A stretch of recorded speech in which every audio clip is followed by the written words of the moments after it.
Welcome to the Rim Break Rodeo. We hope this video helps. In this video, I will explain how to make Guyanese custard icicles. First, gather your ingredients like milk, sugar, and eggs. Next, prepare the creamy custard base on the stovetop. After that, ensure the mixture is thoroughly chilled before pouring it into molds. Finally, freeze them until solid for a delightful treat. To begin, combine 2 cups of whole milk with half a cup of sugar in a saucepan. In a separate bowl, whisk together 3 egg yolks and 2 tablespoons of cornstarch until smooth. Gradually add the warm milk mixture to the egg mixture, then return it to the saucepan. Cook gently until it thickens, then stir in 1 teaspoon of vanilla extract. Once your custard is cooked, pour it into a clean bowl.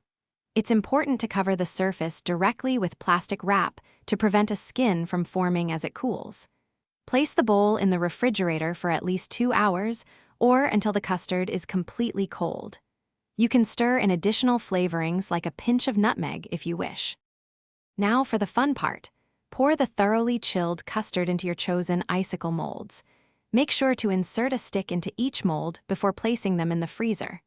Allow them to freeze for at least 4 hours or until they are completely firm. To release, simply run the molds under warm water for a few seconds. Enjoy your homemade Guyanese custard icicles. Thanks for watching. Consider subscribing if we helped you.